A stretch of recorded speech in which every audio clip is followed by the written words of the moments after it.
All right, what's up, everybody? Whew. Keys are in my hand. Everything's going smooth at the new place.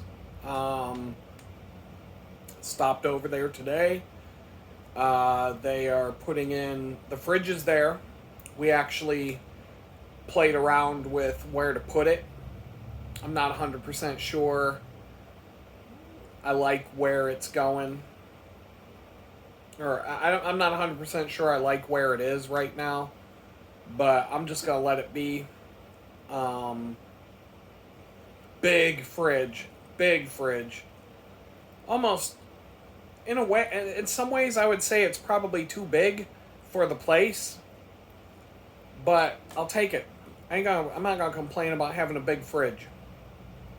Big freezer too. I can fit. Oh my goodness. I can fit. I mean, it's not a chest freezer, but it's a big freezer for a fridge and freezer combo. I can fit a lot of food in this freezer. So when I go grocery shopping, I'm not going to spend a fortune, but I just had a stromboli. So somebody in the channel comments a while back told me to check out this place called Brothers Pizza. And I walk past it all the time. I knew exactly where it was. I knew what you were talking about. Whoever it was that left that comment. Today, on my way back from getting my hair cut, I was like, I'm stopping here. I want a calzone or a stromboli. Calzones were ham. Like, usually when you go to a pizza shop and you want a calzone or a stromboli, they'll have different options for what you fill it with. But at this place, it was calzone had ham, ricotta, this, that, and the other thing. Stromboli ingredients were more what I was looking for. Pepperoni, mozzarella pepperoni, green bell peppers, some other stuff, maybe some steak. I don't remember what else was in it. Good, though. It was a solid stromboli. When the pizza, I was looking at the pizza people where I was like, it's probably not terrible. And it might taste better than it looks, but it looked kind of Like, even the stromboli I was looking at, I'm like, I don't know. But it was a solid stromboli, for sure. I would go back. I would go back to this place. For sure. I would try out calzone. I didn't want to carry a pizza home, because it's still a little bit of, it's like a half mile of a walk, give or take. Which reminds me, I need to shut my Garmin off. I went for a bike ride to the new place today, forgot to track it, but that's like 6 miles. I'm going to have to do a manual entry and just say, hey, I rode 6 miles today. It's 6 miles towards my goal that I've already met. But, I'm still going to see how, I'm halfway through the year, and I crossed that 2,000 mile goal off. In fact, I was a month and a half away. It's 4.5 months into the year, and I got 2,000 miles done. So from here out, it's just gravy. I'm not setting another goal. That's a New Year's resolution. We'll see what happens. But that was a solid stromboli. I would definitely do that again. It was unexpectedly good. Is it the best I've ever had? It's solid. I would give it that. I would try their pizza. Their pizza's probably not bad. But I've had me some good pizza in the day, though. So, pizza, I don't get too impressed by pizza. That's going to take a lot to, there's only a handful of pizzas that I can put on a pedestal. And, Fiore's in Pittsburgh. That place that I can't think of the name of in Corning, New York. There's probably a few others. There are a few others that are decent, but those are my two favorites. Like, all-time favorites. But I've had me a lot of pizza. I mean, look at the picture I showed you, the fat picture from a few videos back. You know I was into some pizza back in the day. But after I move, like this my body is a train wreck. My body is feeling the ill effects of too much junk and bad food. My body's just like, yo, you need to chill on this. You gotta slow your roll on this bad food streak that I'm on, like 2 months straight of eating nothing but junk. I don't remember the last time I had a salad. I was eating salads on the regular. Just bad. And I'm not starting this weekend, but on Saturday when I'm done moving into the new place, I'm going to take the van, go to the grocery store, get some groceries, drop them off at the house. Then I'm going to return the van. Maybe, think about potentially, like, I could see myself going to Goodwill or something. Like, maybe Goodwill usually has crap. I haven't been to the Goodwill that's in this neighborhood. I don't think there's any other thrift stores. Maybe there's a furniture store somewhere.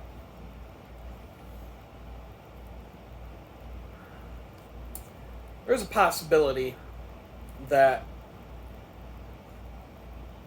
I'm gonna have to do some homework. I got too many damn things going on right now, but if I'm gonna have a van in my possession and there's a possibility to get something that would make my new home a little bit more cozy, there's one thing I should have done it.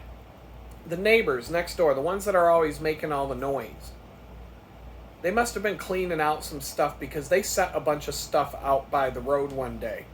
And I was on my way to go get my hair cut. It was the last time I got my hair cut. So it had to be 6 weeks ago. I walked out to get my hair cut and they had set something out by the road. Oh, a big ass TV. But it was like a big flat screen, but it was one of these ones that weigh like 600 pounds, like really deep, like probably not even 1080p resolution, probably like 1080i at the most, or 720p, just, like an older flat screen living room size TV that would sit on the floor. They had a set of nightstands. I think they were nightstands. They actually looked pretty nice, and I was thinking about grabbing them. But I'm like, nah, I just don't want junk in this. This tiny place is so full already. I don't want anything just taking up room in here. So I passed it up. And on my way back, they were gone. The nightstands were gone. Someone had scooped them up. But they had this ottoman, a leather ottoman stool, but it was big. It was a monster. And like big enough that I wouldn't even know what to do with it inside this tiny place. I would have had to move my table. I would have had to put it somewhere and just basically I would have kept it with the knowledge that I'm getting out of here, and I could probably use it in my new place. And the thing was it was in perfect condition. There was absolutely nothing wrong with it. No tears, no rips. I looked it over. I didn't paw at it, but as I walked by, I could see, I'm like, damn. If I had more space, I would have grabbed it right there and just carried it back. Beautiful ottoman.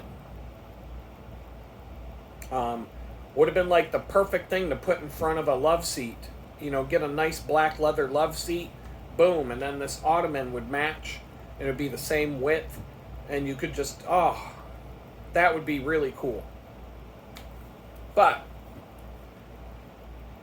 there's a couple of furniture consignment shops nearby, I think. that might be worth a trip, and maybe a Goodwill before I take the van back. Because I'm supposed to have it until like from 8 in the morning, 8:30 in the morning till 8:39 at night. I don't plan on having it that long, but it wouldn't be out of the question to. It wouldn't be totally out of the question to just maybe stop and pick up something to warm up the new place and to give me a little bit more of a home feeling. But I don't know. Money's tight, and I don't want to spend a lot. And I'll be okay if I don't do anything. But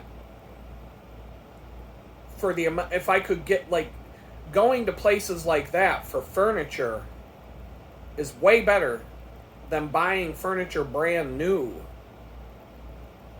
Especially if I have the means to bring it over to my place. And I've already got to get a van anyway to do the move. So, it'll add more distance to my driving for the day. And, U-Haul gouges you for that. $1 a mile, 89 cents a mile. So, but none of this stuff is more than a few miles. I'd be adding like an extra 10 miles to the trip to go to. I think the one place I'm thinking of would be like a 10-mile excursion, and I could probably get, who knows, I could get a love seat, an ottoman, a 2-seat couch, an ottoman, and a bed frame would kick ass.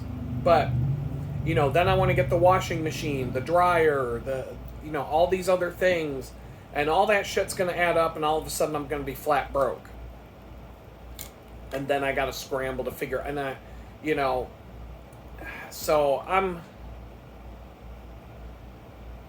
this is what happens when you move.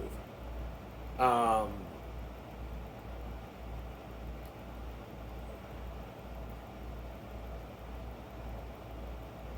probably won't. I'll have to see. I'll have to look at all I know is this one furniture consignment shop, I saw some pictures, and they had some cool stuff in the photos, and their prices, from what I could see, the prices I could see were good. It seemed like a good spot to go. And maybe I could find something worth finding that would save me. It would cost me money when I move in, but, I could get a love seat on Amazon, and it's probably going to be a piece of shit compared to something I could get at a consignment shop like that. And the consignment shop one's going to be way better quality and probably half the price. Maybe less than that.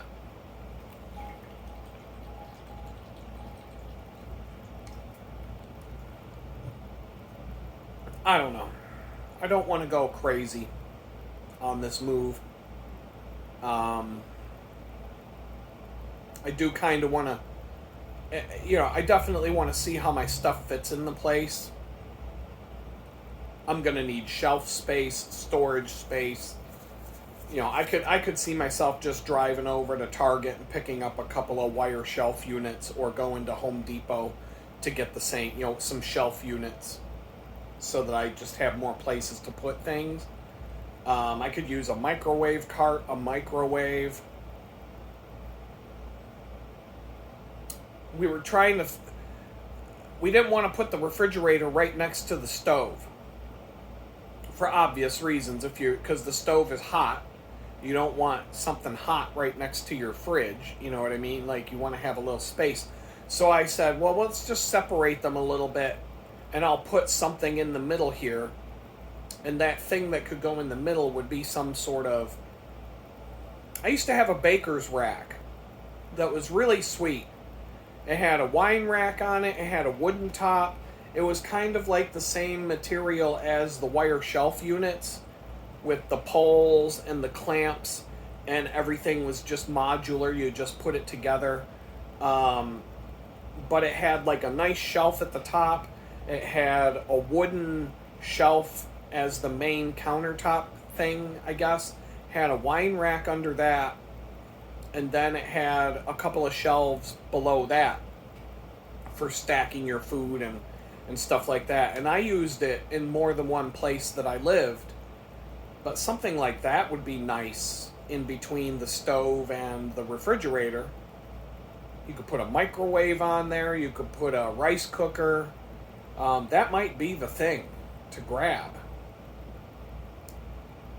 out of anything I could think of. But then the situation turns into, okay, where am I going to put my, like, how am I going to have my workspace? So where I'm envisioning setting up my workspace, that refrigerator is big.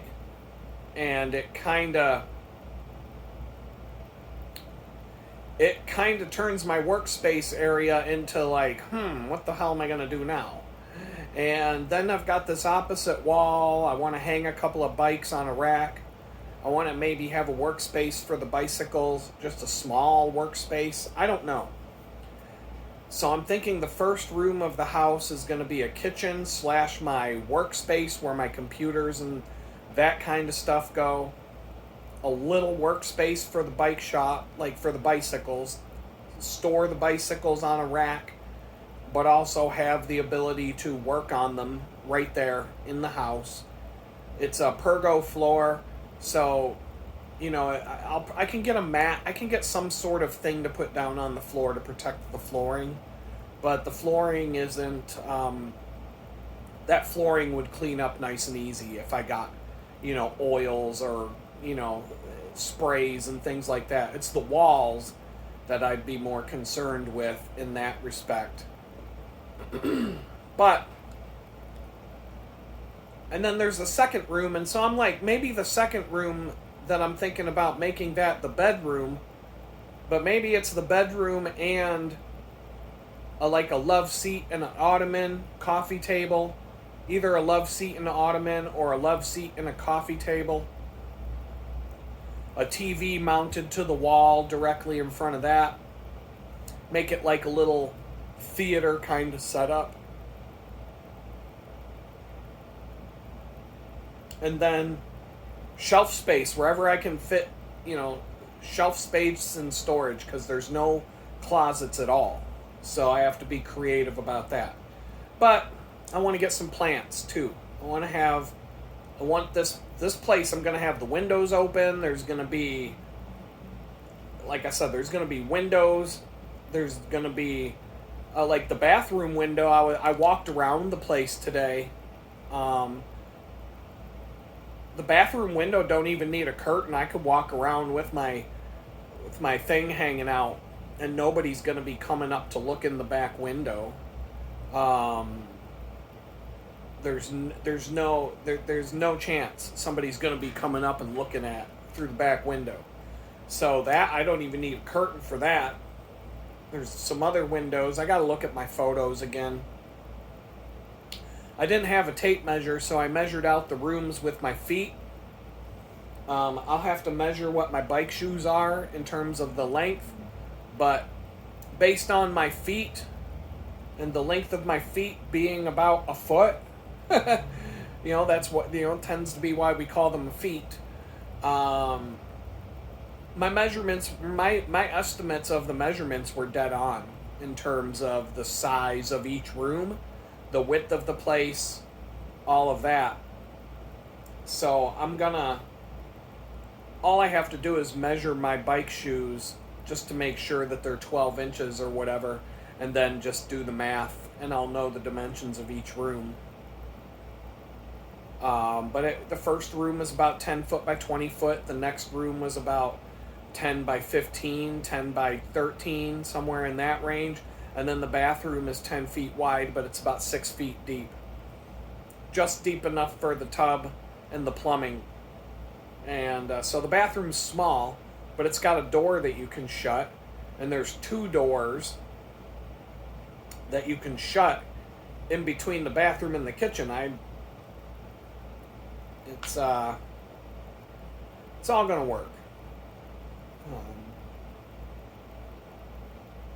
I'm excited. I'm cool with this place. I'm actually pretty happy that the landlord doesn't live there. Somebody else there's other units on the property. There's other people that live on the property, but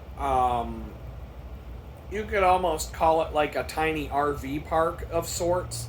It's a weird situation, I guess you could say, but it's kind of weird, but there's people on the property, but the landlord lives about 5-10 minutes away. So I'm not gonna have to walk past him every time I come and go.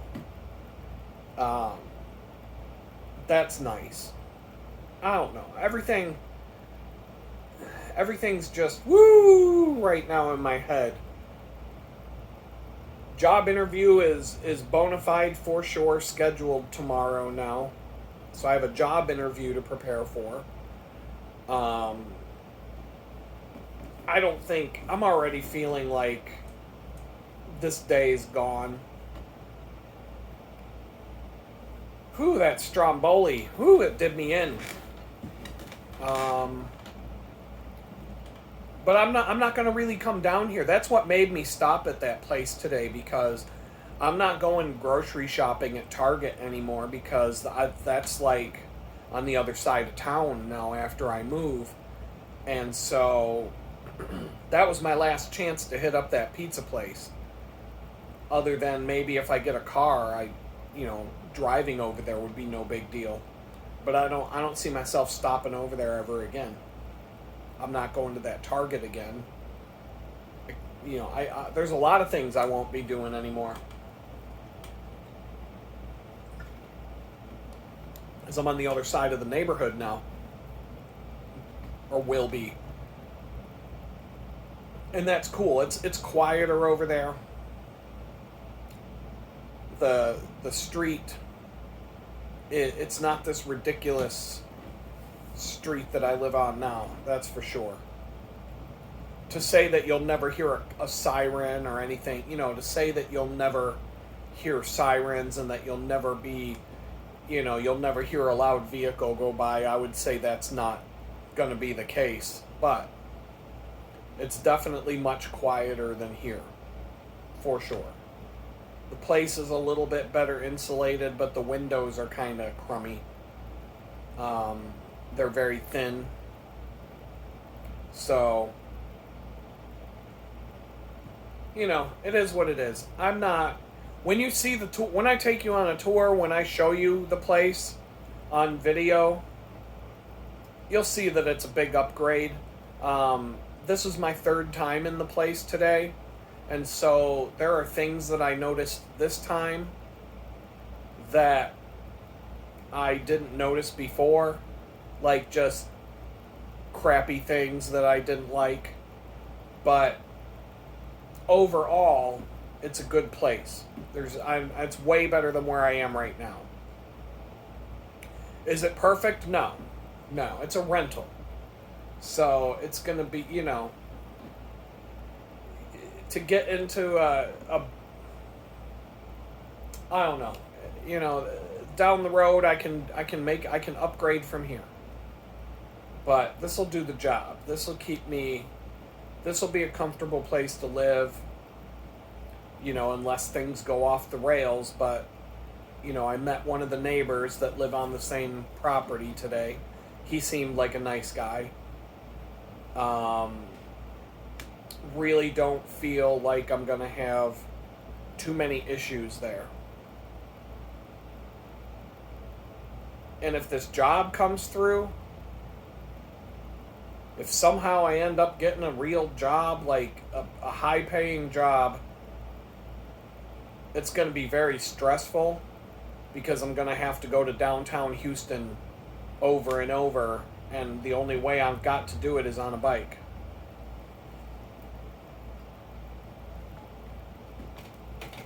Maybe Uber.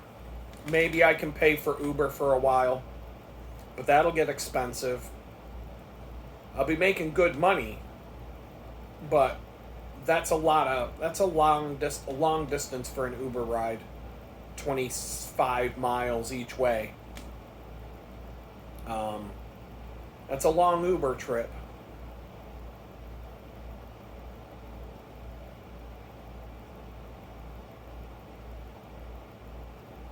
I could be looking at $100 and something a day in Uber fare just to go back and forth like that. So it's not.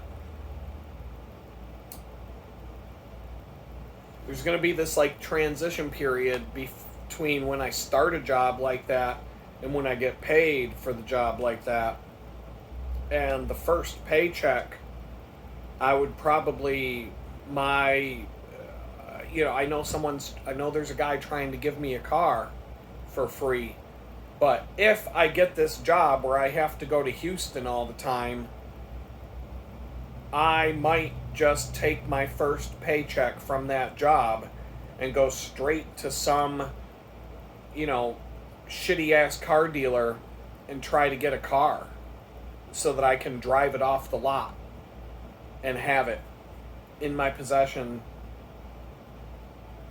Plates, registration, everything done on the spot, and be done with it.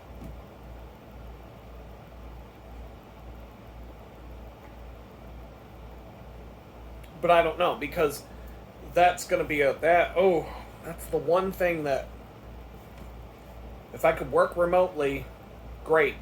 But I'm going to have to ride my bicycle, but also sort of kind of pretend that I'm not riding my bicycle to work, or that I'm doing it for fun. You know what I mean? Like, I can't just go into this place. I don't know. That one's got me a little. We'll have to see what happens. We'll have to see what happens on that one.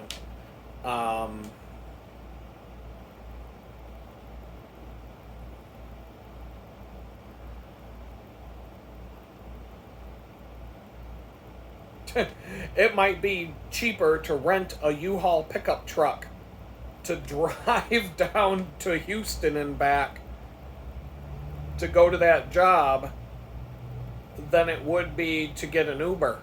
It might be cheaper. 25, 50, 60 bucks there or something. It'd probably be $100 a day to do that, to just get a U-Haul truck.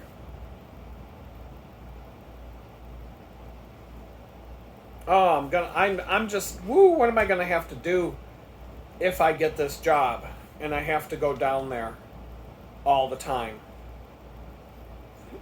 2, 3, like, what if it's 3 days a week I gotta go down there and then 2 days a week working from home? Oh, that'll kill me. That'll kill me so fast. But I'm trying not to think too far ahead, because that'll just... You never know what it's going to be until it is. So, how do I get... To be honest, the fastest thing for me to do in that situation to be able to make it more tolerable, there's a specialized e-bike for sale on Facebook right now.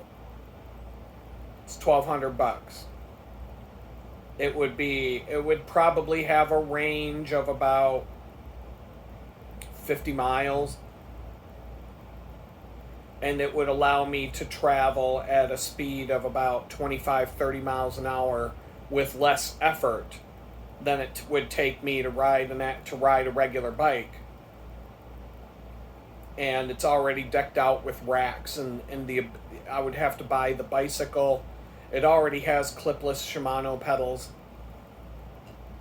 I could certainly, like, if it came down to it, I could buy that bike in one shot and fucking be flat broke. Like, flat broke to the point, how am I going to pay my rent this month? or at the end of the month. But if but to make the but to have $120,000 a year job, okay, fine. I got an e-bike, and I'll still get a car within a month. I'll still be able to pay my rent as long as my first paycheck. Soon as my first paycheck hits the bank, boom, shakalaka. I've got some money. Finally got some money in the bank. And I can breathe a sigh of relief, and I could go car shopping right then and there. Turn around and sell the e-bike if I want. I don't know. But that might be a quick and easy way to take care of the transportation need that I would immediately have, like right off the bat, just because I'm already equipped to cycle. So get myself a waterproof laptop bag so that my computer is protected, and ride this e-bike. But I don't even think I don't even think I'd have enough range on the battery to go all the way there and back. So I might have to I might have to pedal it as a bicycle to get home. I don't know. Like, these are things I shouldn't be dwelling on right now, because it's not really, don't count this as real till the money's in the bank.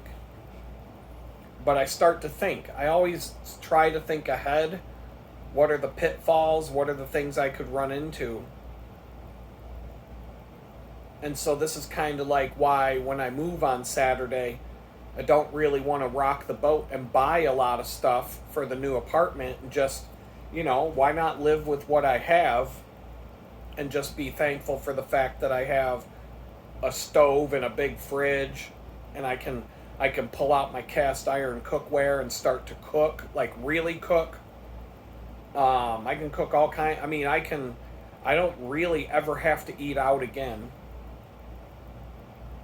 When I go grocery shopping now, I can pick up something to bring home specifically to eat, like get a rotisserie chicken or something and bring it home. They don't have those at Target, but get something along those lines to bring home so that I have food to eat as soon as I get home. But then, the leftovers go in a bin, and make something with the chicken leftovers tomorrow. Just put some chicken in a salad. Whatever. I just want to eat healthy.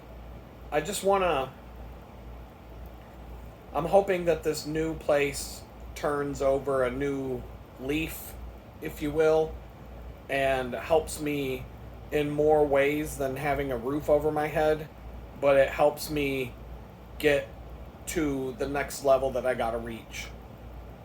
And gives me a peaceful, tranquil environment to work and to focus on things, and natural light coming in windows where I'm not looking at these.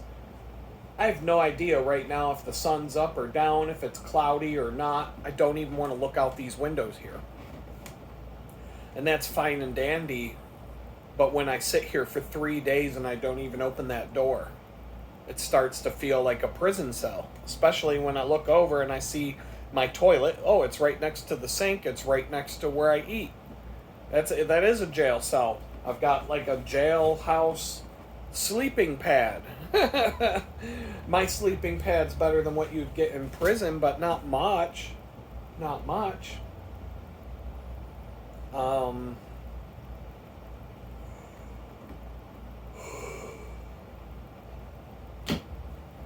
Anyway.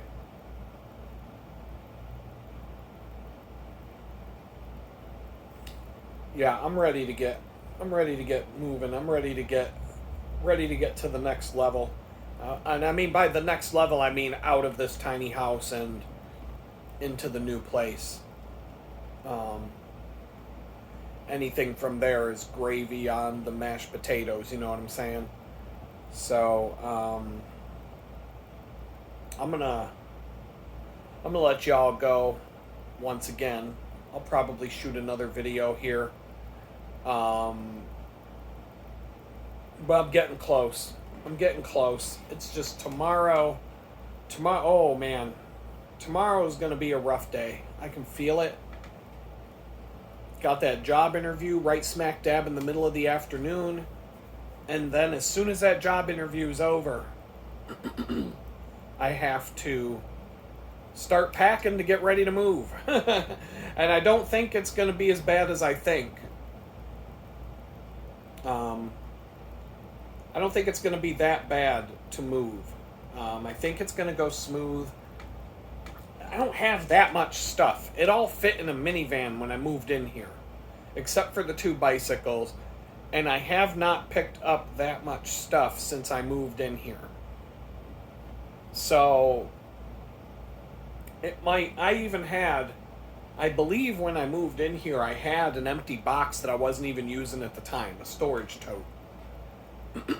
So, when I pull all my totes down and all my bags and start to fill them, I think within 2 hours, I'm going to look around and be like, wow, I'm almost done. And I'm going to feel really good about it. So, I'm going to let y'all go, and we'll talk again later. But you're about to get a tour of my new place pretty soon.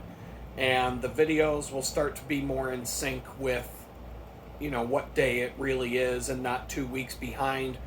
And if you're watching this video, you'll see that I've been just pushing videos up one after the next and scheduling them all on top of each other because I'm trying to just push them all out before the end of the day on June 1st. But there's so many more that still need to be uploaded and meta tagged and all that I might push it to June 2nd or 3rd. But by the end of the first week of June, you'll be all caught up and you'll see everything that happened, at least everything that I talked about. And then at some point, when I have a day to think about it and talk about it, I'll tell you everything that there is to tell about the slumlord here and everything that really, like some of the stuff that I've been holding back on talking about, and just kind of lay it all down. And then you'll understand why I've been so freaking crazy for the last couple of months. And we'll go from there. Anyway, peace out. What's going on, everybody? It's your boy Adam. I am back from another round of getting some shit done. It's getting later in the day here on Thursday. I just wish I wish I had an AI robot that I could just say, hey, pack all my stuff and get ready to move this weekend while I sit here and chill.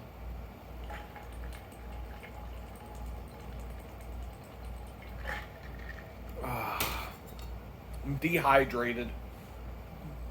I gotta get that moving tomorrow. Tomorrow I gotta do the laundry. I gotta try and wash everything. I think I'm gonna wash everything except the cover of my sleeping mat, because I don't think I can put that in the dryer, and I need to sleep on it tomorrow night. And I also, that's the reason.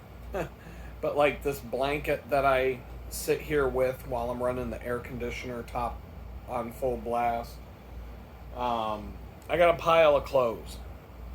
I don't want to move into the place I want all my clothes clean when I move in there. I think the number one thing I'm going to order is a mini washing machine. Apartment size washing machine thing.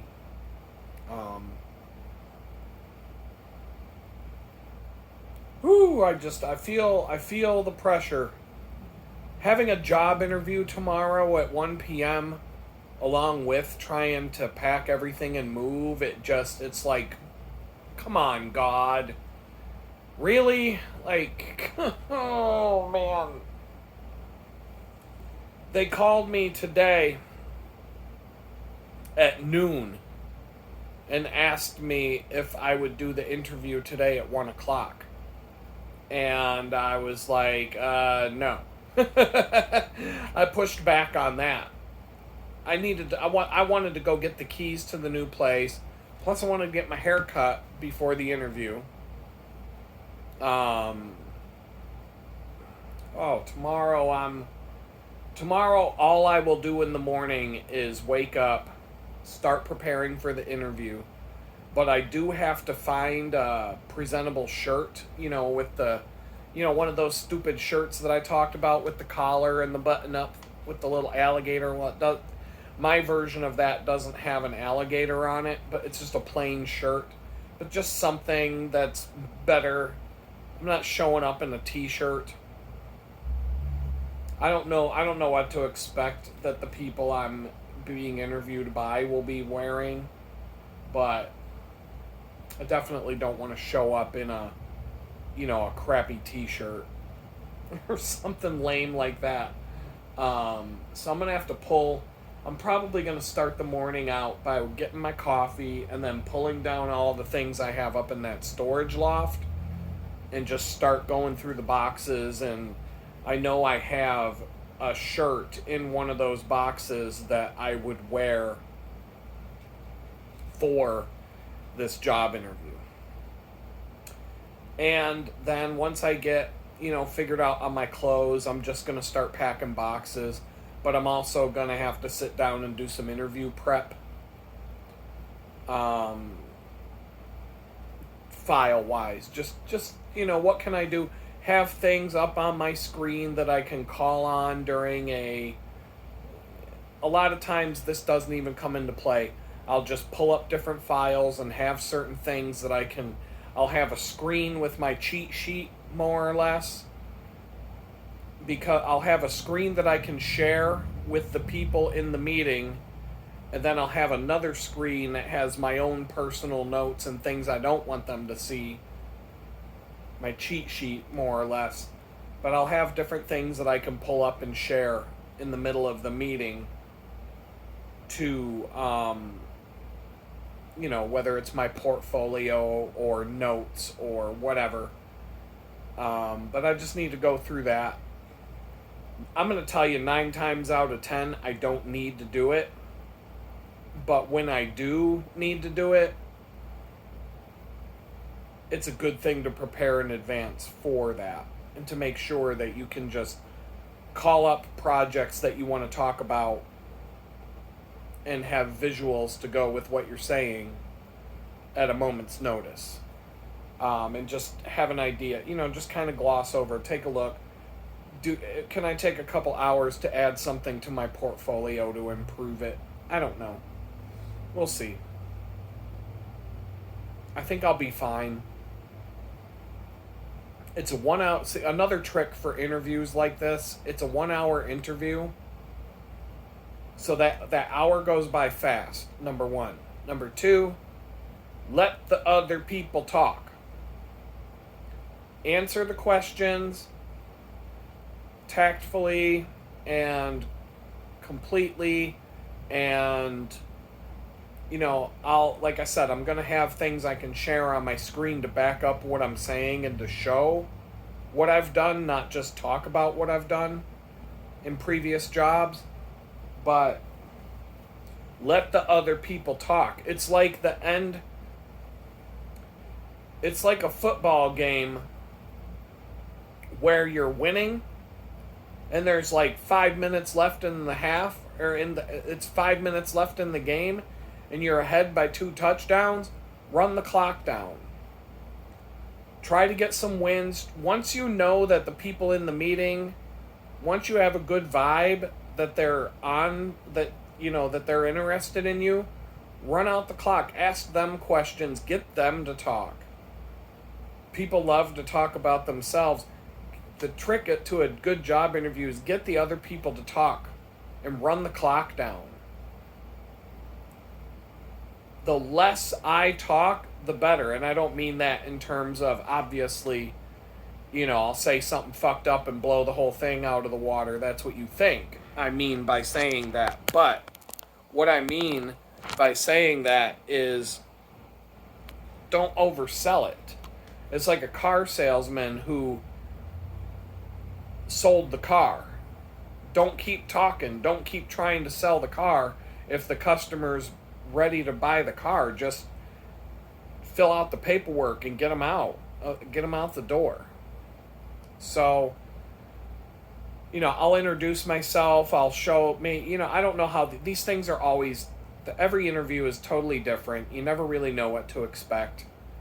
But I'll show all my best work. I'll talk a good game. I'll answer their questions, and whatever they throw at me, I'll do my best. But my biggest goal is at a certain point in the interview, when I think that they've seen enough, and at this point I'm trying to run the clock down. Ask good questions.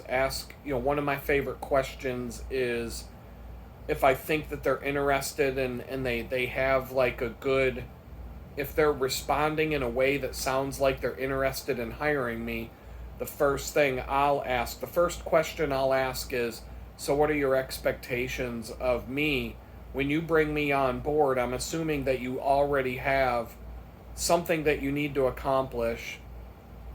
And my question to you would be, what are your immediate expectations, as in the first week or two that I would be as part of your team? What do you expect me to work on and accomplish within the first, 2 to 3 months, 6 months, 1 year? Can you extrapolate that? And, what do you envision being a successful onboarding? What are you expecting me to accomplish in the first 2 weeks, in the first 3 months, in the first 6 months, in the first year? Because that's a long question to answer. And it shows them that you're thinking about this in terms of, what are you expected to deliver? Like, they like to hear this. They love this question. Because it shows, a lot of people will say something like, well, how much vacation time do I get? And things like that. Like, what kind of dress code? That's a question. How do you guys dress? That's a question for like the end. There's all kinds of filler questions if you need to run that clock down. Cultural questions. How do you guys wear suits? Is it Star Wars t-shirt and jeans? Is it like the business casual? What do you guys do? It's Texas, Houston.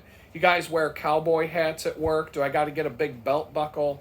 I could probably say that and get a good laugh out of everybody. I'd be like, look, I'm new to Texas. Do I have to get a cowboy hat?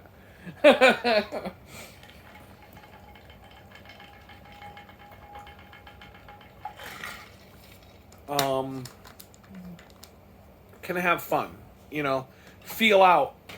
I'll be testing the boundaries. I'll plant a couple of cool tests on people to see how serious or how funny they are, how cool they are. Very subtle. Any chance I get, without going too far.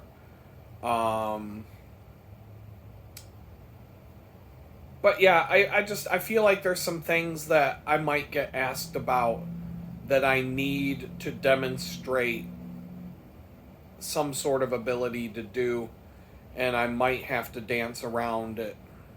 But it's an hour-long interview. There's not a lot that you can really... You can't really get into high-level details in an hour-long meeting like this. They go by fast. They go by wicked fast. You could be done with the introductions, everybody introducing themselves, and look, and you've already crushed 15 minutes of this. You really have about 15 minutes, maybe 20 minutes out of an hour-long interview to make an impression on the people in terms of showing your work in a portfolio review kind of a... I don't know what to expect in this job interview. Sometimes you just sit around and talk, and nobody looks at your work at all. They may have already reviewed my portfolio, so I might not have to show it, but it's kind of a slide deck for me, and I use it like a PowerPoint slideshow. So when I'm talking, I can pull up something and say, here's something that I did, and I'm going to talk to you about this, but I'm going to pull up some visuals so that you can see what I'm talking about instead of me just running my mouth. And so at the end of the day, I don't know, I'll do the best I can, but then I've got it's going to be like 2 o'clock. It's probably not going to be until like 3 o'clock, and then I'm going to start packing to leave. But when I look at what needs to be packed, it's not bad.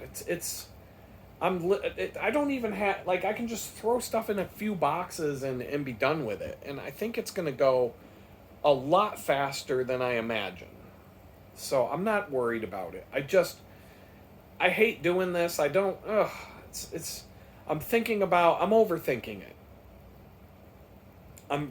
The thing I'm dreading the most is carrying some of the heavy stuff from the tiny house to the moving van, because I can't park close enough to the tiny house to get that done quickly. And that's going to suck. No way about it. No ifs, ands, or buts about it. Carrying my desk to the moving van is going to suck balls. It sucked moving it in here. It's going to suck moving it out of here. And there's a few other things that are heavy and big, and are just, maybe I can utilize, if that U-Haul has a dolly with wheels, that's probably that might save me a little bit of back-breaking labor and time. It might even help me move the desk in a way that, I might be able to utilize that to move the desk in a way that doesn't mess it up or break anything. That's the one thing I do care. I love this antique desk. I'm so damn stubborn about it. It's the one piece of, if you notice, it's the only piece of furniture that I have in my tiny house. If you've seen the videos of the house, I was extremely stubborn about that fucking desk. I won't let it go. And I had to bring it down with me. That was like an important, there's some, I don't know what it is about it. There's just something about that desk that I don't even want to call it sentimental, because it's not. I don't want to have the memories that go with it. I just want the desk. I want it to be in my office wherever I am. It's like I'm clinging on to something that I used to have in my awesome house that I used to live in, and that's like one of the remnants that I'm not going to let it go. It's kind of like my red Rocket, my red Cannondale, the bicycle. When it came down to which bicycle to bring, I was like, no question about it, I'm bringing my road bike. I'm bringing the Cannondale.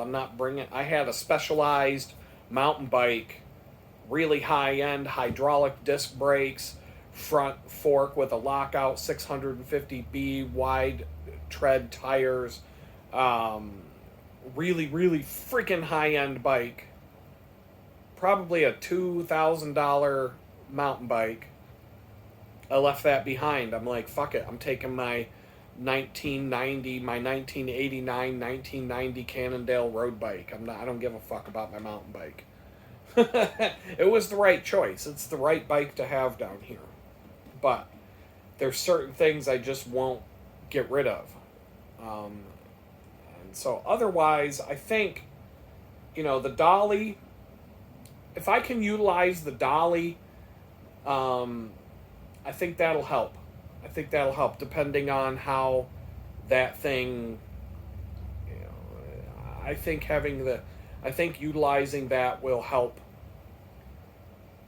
me be a little bit more efficient with moving if there's a dolly in the back of that truck. When it comes to when I get to the new place, I'll have that truck unloaded in 10 minutes, I swear. Or that van, I'll have it unloaded in 10 minutes. No problem. No problem at all, because I can park 2 feet from the front door. Right there. I can park so close to the front door that I won't even have to, like, step in the dirt. And, it's just getting the van loaded that's going to be the painful part. It's going to be easy getting the stuff in the new place. And I hope that the slumlord's gone. I hope he's at his where he's got his own business. I hope he's gone for the day. And I just send him a text at some point in the afternoon. Oh, but the keys are in your lockbox. Good luck. Or I'll leave the keys inside the place on the little counter here or something like that. Because he has his own key to his own keys to the place, so I can just leave them right there on the counter. I don't even have to go in the house when I'm leaving, when I'm done. But I'm thinking, 1, 2, 3, 4, 5, 6, 7, 8, 9, 10, 11, 12, 13, 14, 15 trips to and from the van. 15 trips, let's say 20 trips. Back and forth, back and forth, back and forth 20 times, and it's over. I think 20 times, possibly less if I use a dolly, and I can stack some things up on a dolly and save a couple of trips. It won't be as bad as I'm thinking. I'm really geeked about getting out of here and getting into this new place. But it's all just, I was hoping maybe I could move tomorrow, but then this job interview and, let's just get it done. So the reason why now that I'm 20 minutes into this one, the reason why I hit the record button is I've been talking about the trolls on this channel, and I talked about the trolls on Prepper Nurse 1. I talked about the trolls on some other channels that I watch. And when I was eating my stromboli earlier, I was watching a video of, there's a guy called Bike Farmer. The Bike Farmer, or Bike Farmer, I don't know. He owns a bike shop somewhere in Minnesota or Wisconsin. Can't remember which. I think it's Wisconsin. Yeah, he owns a bike shop in Wisconsin. Northwest of Chicago, like near not too far from where the Kyle Rittenhouse thing went down. Is it Milwaukee? Somewhere in that region, I would say. I don't know exactly where, but in that area. And he was talking. So he does a lot of videos where he's working on bicycles, and I like his format. He does a really good job. He does what I do right now. He just sits around and shoots the shit about all kinds of stuff while he's working on bicycles. And then he takes his tripod around and he'll focus in on talking about different bicycle things and what he's doing and give you little tips and stuff like that. Cool dude. He's like almost exactly what I would be if I started my own bike shop. I'd be very similar to him in terms of the bikes that I work on, the bikes that I sell, the types of people I would typically have as customers. I'm not going to be the high-end, snotty ass race bike shop in town. I'm not going to be the hardcore mountain bike shop. I would be like the community bike shop guy. Like the guy with the bike shop down on the beach that rents bikes and sells used bikes and fixes, buys and sells bikes, and probably have some sort of dealership with whatever bike brands would sell through my shop. Maybe Trek, you know, uh, maybe other brands. I'm trying to think. I can't think of I'm trying to think of brands that would sell to that kind of a bike shop. Cervelo is not going to be selling their high-end $6,000 to $20,000 carbon fiber road racing bikes at my shop. Trek, their low-end bikes would probably sell at a place like that. Specialized, the low-end stuff, the community mom and pop bike shop where the people are coming in with a budget of $300 to $600 is probably your target bike price. Most expensive bike in the shop would probably be a couple $1,000. Not going to have anything crazy high end in there, but that if I had a bike shop, it would be like his. But owning a bike shop is a crazy investment of money. Just the tools alone, to have a full bike shop worth of tools, that's like a $20 to $30,000 investment right there just for the tools and a professional quality work stand and just the tool shop, just your shop tools. Like and I'm talking complete tool set that you can work on pretty much any bike that exists tools. Man, and then inventory.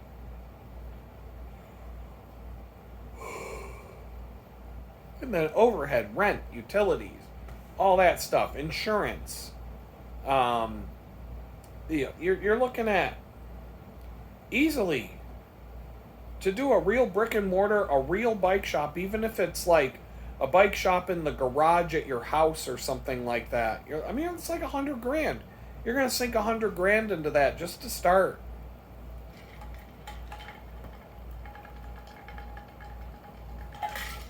This guy did the mobile bike shop thing, the mobile repair shop. He bought a Ford Transit minivan and turned it into a mobile bike shop.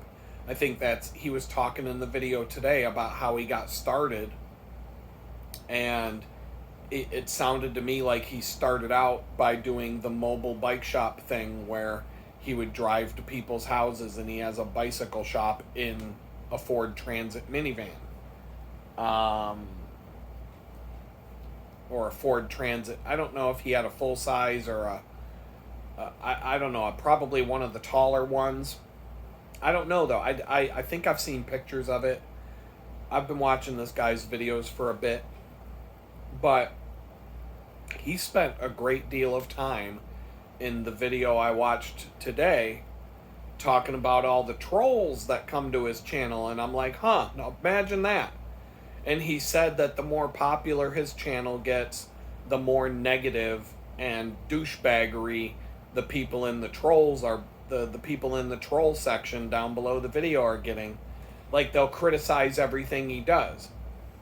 He'll tighten a headset on a bicycle and he'll have 20 people screaming and yelling at him in the troll section about how he did it wrong.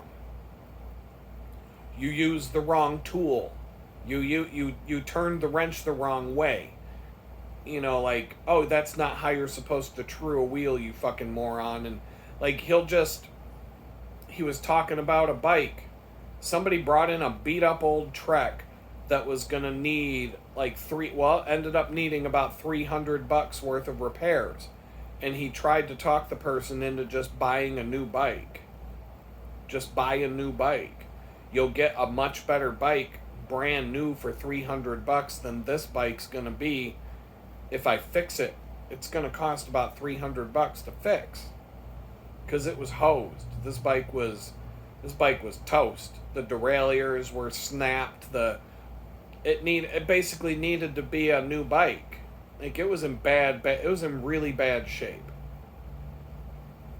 And I left a comment on his video. I said, look, I'm like, because some of the people were trolling him, saying, just shut the fuck up and give the customer what they want.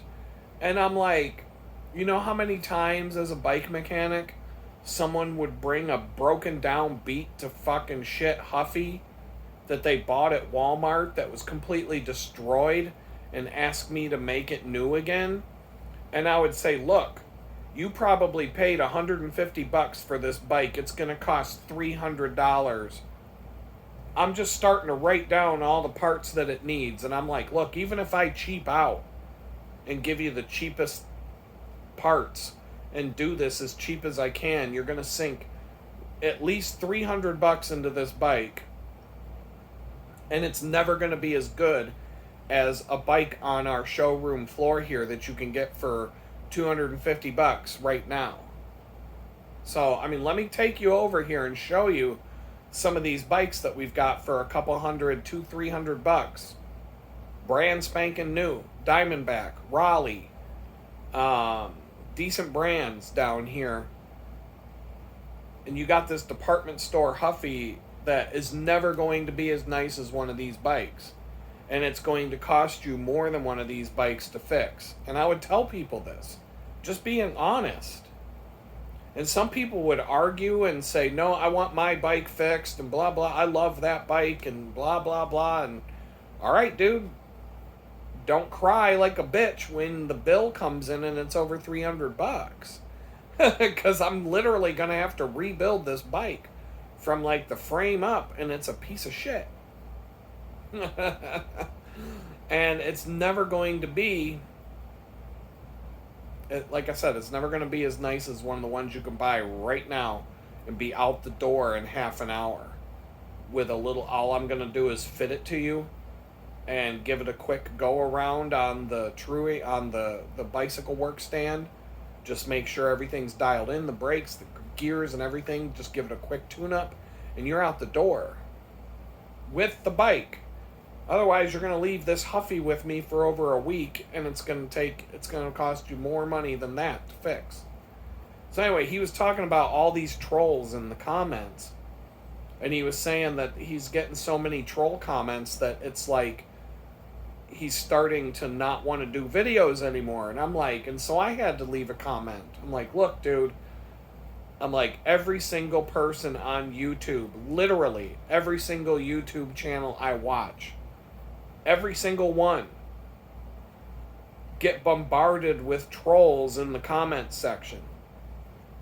The only people that don't are the people that turn off the comments for their videos.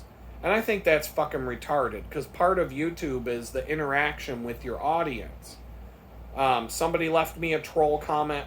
A couple of people here and there have left me comments saying that I never interact with my audience. Now, a lot of you know that that's total bullshit. The last couple of months, it's true. I don't respond to that many comments right now. But when I was homeless, I made a point to try and respond to every single comment that somebody left. I don't have as much time right now to do that. Plus, some of the trolls, I read the comment and I'm like, no, not going to talk about it. No. Moving on from this one.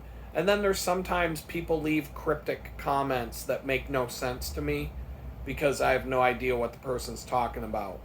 So in those cases, some of those cases, a lot of you do this, and I appreciate it, and it does work.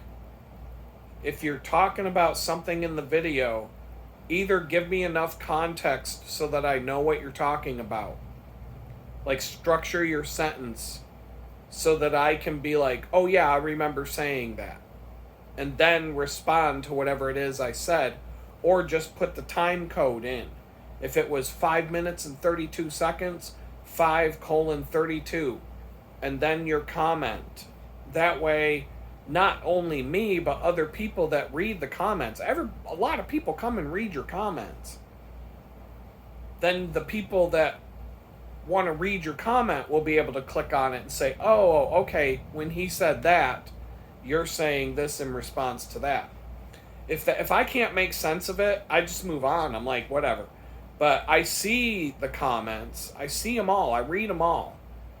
But I do know for sure that there are times that the comments show up on the YouTube channel and I don't get an email notification about them. And there are times where I look at my email and I'm like, no comments. No, how about that? And then I go to the YouTube app or whatever and I have 9 notifications that comments came in. But I never got the email notification that they normally send. And on other days, sometimes I don't get any notification at all in the notification button on the app or the email. But then I go to the video itself and I see that there's comments there. So it's, these are bugs. It's just a buggy app. There's a lot of weird bugs that I see consistently with YouTube. They're never gonna fix it. They're too big to care. But this bike shop guy, I was cracking up. I mean, he's a cool dude. I'd totally love to work on bikes with the guy. He's like my speed when it comes to that stuff. Like, he's very similar style of how he works on bikes and how I work on bikes and the kind of stuff he's good at. And I'm, he's a kindred spirit, I think. That's why I like his channel. Because, I'm not the guy who's going to be stripping down and maintaining $20,000 carbon fiber road racing bikes for, the Tour de France racing teams. And, that's a whole different game. But you give me any bicycle made from the year, 2005 and earlier, and I know how to fix it. And even the new stuff, even the high-end new stuff, I'm not afraid of it. But it's like cars. It's like cars. It's going to get to the point with bicycles that you need to hook the fucking bicycle up to a computer to even be able to work on it. You're just going to need modern tools. And like these new carbon fiber bikes, I wouldn't want to touch a single bolt on that bike without a torque wrench. I don't use a fucking torque wrench. I don't think I've ever used a torque wrench on any bicycle I've ever worked on in my life. But I wouldn't fuck with these new bikes without a torque wrench. And every time I tighten a bolt, I'm looking at, I'm not fucking around with a $20,000 racing bike without a torque wrench. A high-end torque wrench. Because every single nut and bolt on that bike has a specific torque specification. And I'm not going to crack a freaking carbon fiber frame because I tightened a bolt too tight. Or, there's just certain things.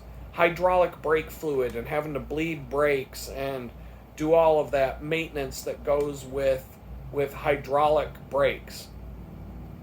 Electronic drivetrains now. Where you just push a button on your handlebars and your gears shift. They're moving away from cables and it's all electronic now. And they've got wireless drivetrains now where it's all fucking Bluetooth. And it's like, oh, now I got to debug all the broken Bluetooth software and the Bluetooth bugs because I'm pushing the button on my screen and my gears won't shift. You know what I mean? Like, there's so much retarded. There's just so it's over. It's like it's like driving a Tesla now on some of these bikes, and so it's becoming. It's not fun anymore. It's just like the mechanics don't like working on modern cars because they're just nothing but a bunch of fucking wires and computer screens. And they're not actually doing any mechanic work anymore. It's all just troubleshooting electronics. And I was just watching, or I heard a story. I don't know. I think I read a story about an electronic, a Ford electric car that you can buy used for $25,000, and if the battery goes bad in the first couple of years, it's $24,000 to replace the battery. It was a video. It was a YouTube video, because the guy, the mechanic, it was a mechanic at a shop who had to replace a battery in a electric Ford vehicle, and the vehicle was about 25 grand. The battery cost 24. This don't make any fucking sense. How the fuck does how do these companies sell an electric car that costs, whatever it costs, and then the battery costs as much as the fucking car? If the battery is that expensive, how are they making a profit on selling the car? It's because the battery doesn't cost them jack shit. They're just charging so much for the battery because it's planned obsolescence. They want to make these cars, they want to make disposable cars. You can replace the engine and the transmission and the fucking wheels and the axles in a fucking jalopy for cheaper than the fucking battery in an electric car where everything else in the car is perfectly fine. So there's going to be all these fucking cars filling up landfills that are in perfect condition. There's not a single thing wrong with any of these cars.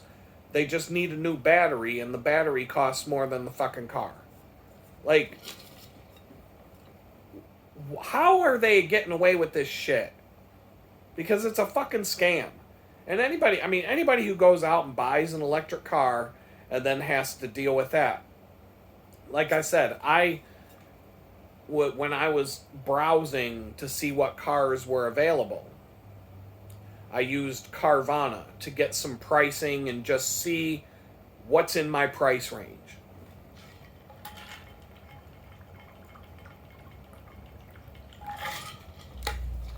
I don't think I ever want to buy a car from them. I want to go to a dealership and see the car in person. I'm not going to go to some stupid ass car vending machine and get a fucking car from a fucking that I bought online. Like, those things are fucking retarded.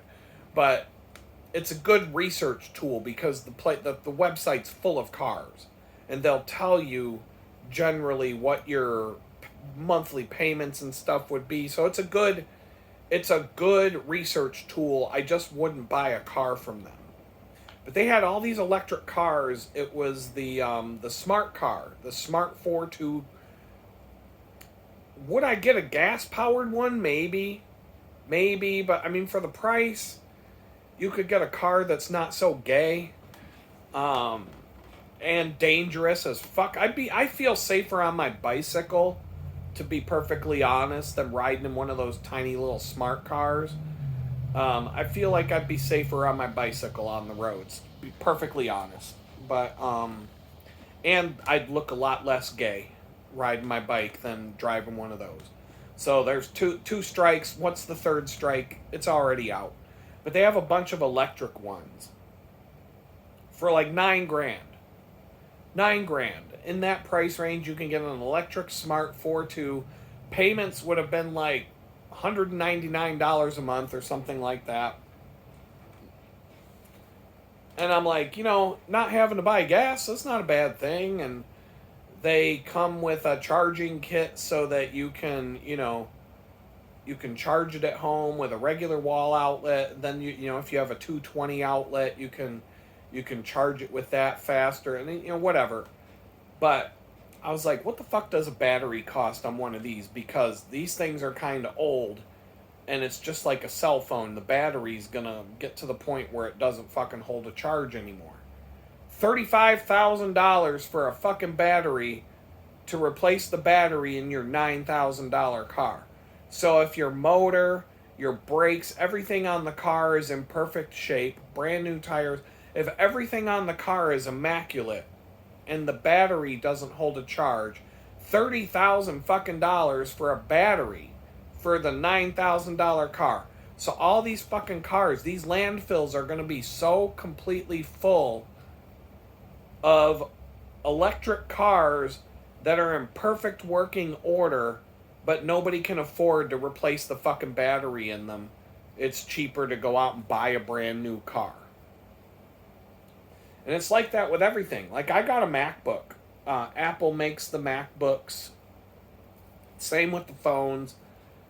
You can't replace the battery anymore. When you buy a MacBook, when you buy an iPhone, when you buy an Android phone, Samsung, whatever, when you buy computers now, especially laptops and portable devices, the batteries are soldered to the motherboards. There's nothing to unscrew. There's nothing. If the battery goes bad, your device is done. It's over. Now, to Apple's credit, I have a 2012 MacBook Pro that I'm using right now. I use it for different things. MacBooks have way more longevity than any Windows machine that you'll ever buy. A MacBook is still every Mac that I've ever owned. I've owned lots of Windows computers and I've owned lots of Macs. I will typically I have a 2012 MacBook Pro that's sitting in my antique desk right there. Later on, I'm going to pull it out and watch some TV on it. I'm using it as a TV right now. I use it as a travel computer. Instead of taking my nice computer with me when I go on a rugged photography trip, I take the 2012 with me. And then when I have to dump all the files off of my cameras so that my camera cards are empty and I can, if my camera cards start to get filled up, I can dump them all onto a MacBook and I have an external hard drive with it. I can open up files in Photoshop. I can do some light editing. I can do different things. That computer's still useful. It's still fast. Anything with a solid state hard drive is pretty damn quick these days. That computer's not the fastest thing out there. Apple doesn't. You can only install the operating system up to a certain point, and you can't. None of the newer operating systems can even be installed on it. There's probably a hack for it to be able to do that, but I don't give a fuck. The longevity of that computer is amazing. I bought it in 2011. I'm positive. Yeah, I bought it in 2011. And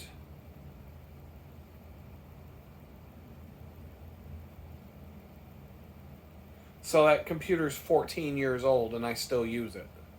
Still works fine. It's just old and a little bit slower.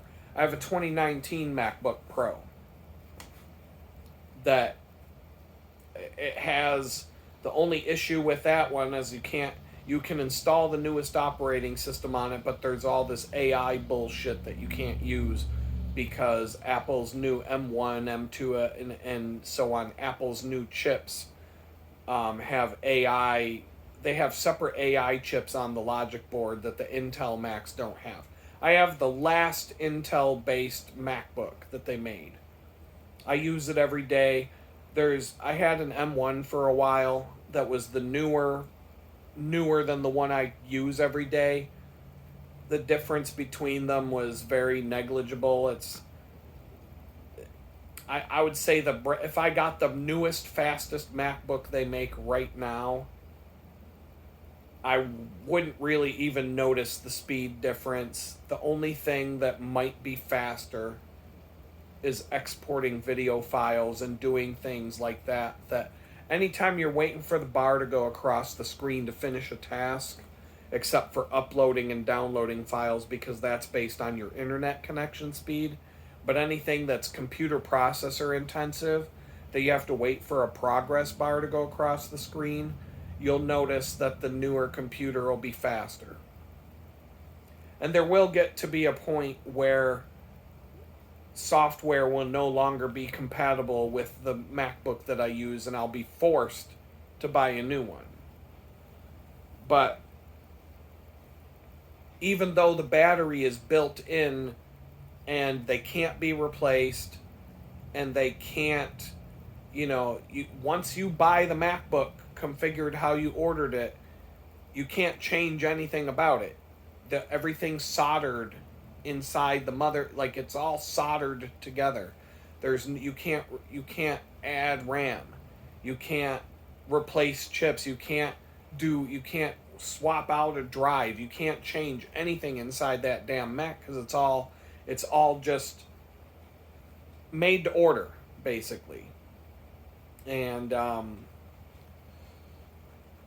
they say that they're doing it to make them super ultra thin and all these different things and whatnot, and solid state, it all just less moving parts to break and whatnot. But I would have to say that the batteries, at least in those MacBooks, and I've used a lot of MacBooks, the batteries, I have yet to find one where the battery in my 2012 MacBook Pro will still hold a charge for a good part of a day to this day. If I unplug it and I almost never use the computers without them being plugged in. But if I do have to use, if I take that 2012 MacBook on a trip, and I need to do, like, if I need to open it up in the back of my pickup truck, or if I needed to open it up in the back of my pickup truck, dump a bunch of files onto it from cameras, put it away, I could probably do that a bunch of times. I could use that computer for a while before the battery would die. To this day, 2025, and that MacBook was bought in December of 2011. So, maybe some of these cars, the electric cars, if the battery's the thing that you got to worry about in the hybrids and the electric cars, because the batteries are the most expensive thing in that fucking car. You can replace an internal combustion engine and a transmission and who knows what in your car for less money than a fucking battery in an electric car will cost.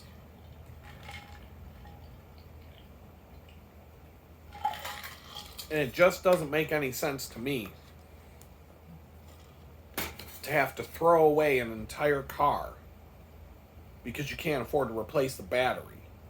I mean, that is kind of like getting rid of a vehicle because it needs a new engine, and you're like, fuck it, I can't afford a new engine. It's not worth paying $4,000 to replace the engine in this whatever car.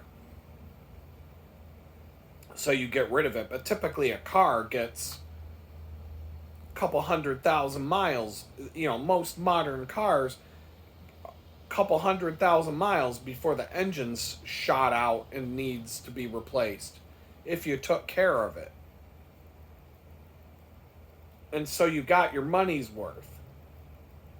But some of these batteries in these electric cars don't last that long. And they're wicked expensive to replace. It just don't make any sense at all. And bicycles are getting to be like that. Some of the high-end racing bikes, you need a little tiny bolt or a little tiny clamp that was made for that bike. A Cervelo carbon fiber frame has, a clamp for the seat post, and you broke the clamp or something and you need to get a new one. Well, we don't make that anymore. You're fucked. You might have a $8,000 road racing bike that needs a $50 part, and the part shouldn't even cost $50, but it's a proprietary part for that bicycle, that specific bike, that specific year. You need some special little fucking bolt. And we don't make that anymore, good luck. And you're fucked. You're totally fucked. You've got this otherwise perfect fucking bike that needs a little fucking part, and you're gonna have to throw away the fucking bike because you can't find the part. Like, how retarded is that? Like, that's what's happening to these cars, all of our stuff. And that's why, you know, some of the European some of the European countries and other countries, you know, America. See, here's another thing about how I hate Democrats, but Democrats typically support the right to repair, and Democrats typically support having devices that with replaceable batteries, and they're typically more likely to put laws on the books that would prevent companies from doing all this planned obsolescence bullshit. Republicans will certainly not give a fuck about trying to stop corporations from incorporating planned obsolescence, making it so you can't repair the things that you buy, you know, having to throw away a car because the battery doesn't hold a charge, you know, having to throw away a bicycle because you can't get a $50 part, you know, all this shit that's going on these days, where they're literally trying to make everything disposable. Some things it does make sense to be disposable, but expensive shit like cars, high-end bicycles, computers, things that have longevity, but for whatever reason you can't replace the one thing that would fix it, and it means you have to throw away an otherwise perfectly good whatever it is, you know, and fill our fucking landfills because everything has to be disposable. You buy a fucking car, you drive it for a year, and you have to throw it away and buy another one. Like, none of this shit makes any sense. But Republicans are all about big business, maximizing profits, all about that. So they're not going to be the party to go to change that kind of shit, unfortunately. And so this is why, you know, I'm an equal opportunity hater, and I hate the fucking Republicans too. Don't get me wrong. I can't stand the fucking Democrats at all. Zero. But I'm not a fan of these fucking Republicans either. But I'm about to be in an hour on this video, and I'm still trying to get the videos pushed up and scheduled into the channel so that sometime next week you'll all be caught up and you'll be getting the updates from me as things happen instead of like 2 weeks ago. So you'll notice that today is the 29th. You'll notice that I put at least 3 videos up today. I have at least 5 going up tomorrow. I think I have 6 queued up for Saturday and Sunday. And then I might have to bleed them into the next week. And that gives me some time and some buffer zone because, yeah, I can film a tour and I can film. I might set up. I've got the tripod. I've got a phone sitting here. I've got a power cord. I can probably film myself packing up and getting the fuck out of here and kind of put together a nice little video showing sayonara bitch, you know, and that kind of stuff. Document this a little bit. Give me a little more practice of just, you know, getting used to filming things without making things take longer because I'm filming them. And the editing process, for stuff like this, that's pretty easy. And so I can make a video of the move to an extent. And hopefully, when I get to the new place and I get all set up and whatnot, I can take you on a tour and, you know, but having all these extra videos from the last few weeks to spread out. It'll give me some time to get set up. I'm not going to feel like doing a damn thing on Sunday. I can tell you that already. Monday, I'm going to have to get on my bicycle and go to the bakery. And after that, I got all kinds of crazy shit I got to get done. It's daunting. It's daunting. And it keeps piling up and it keeps getting more crazy. So I'm ready to be... I can't wait to be in a better place. Being in a better place. I had a good vibe when I was in the place today. I noticed some things that were off. But once I get in and get some stuff set up and start turning this into a home, I think I'll feel better about it. And if things get crazy, well, we'll see. We'll see. I mean, maybe I'll hate it. Maybe I'll hate it. You never know. I was all right with this place, but I was very uncomfortable from the start here. Like, it was never good. It was never good. But I was happy and grateful to to have a place of my own. And it wasn't until, well, you've been watching the videos. And I'm just going to leave it at that. Things are moving up. And I probably won't do a lot of video shoot tomorrow. Maybe an update at the end of the day when I'm too tired to pack boxes and stuff. But yeah, I mean, I'm looking around. I'm like, it looks like there's a lot to do, but I don't think there is. I don't think it's as bad as I'm thinking it is. I wish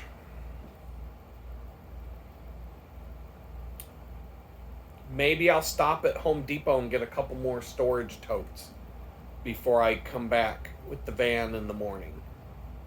That might be something. That's just something I just thought of. If I can't fit everything easily into the storage totes, I might just stop at Home Depot and pick up some more totes. Because I can always make totes look decent even in a place with no closet space. And I don't need a storage unit. I did go by the storage unit place today, and I was looking at it as I rode by with my bicycle, and I was like, like looking at the size of them, I'm like, yeah, I mean, not that this is not something that I'm thinking I would do before buying a car. And I'm going to be busy doing so many different things that I don't know how much time I would have to do this. But buying and selling bicycles might be something. Buying and selling bicycles and possibly doing something where, bicycle repairs could be a way could be a side hustle that is better than working at the bakery. I could make more money doing that than the bakery. If I play, especially someplace like Houston where it's freaking warm most of the year. I mean, December, January, and February sucked. But there were still lots of bikeable days in those 3 months. But once March got here, I was pretty much good to go. It was a little chilly at times, but March, April, May, I've been good to go. September, October, all the way into November, it wasn't until December that I was starting to be like, all right, now it's starting to get chilly. December, January, February. The rest of the year is bicycling weather. So, I mean, there is an opportunity here in that regard. If I did it right, you know, I don't know. I'm optimistic, and that's a good thing because I haven't been optimistic in a while. And with that, I think just the optimism and just the good feelings and the good vibes that are coming from all of the stuff that's happening right now, I think that's going to put me in a good place mentally, and that's where I need to be. And I'm just going to say peace out, and we'll talk again.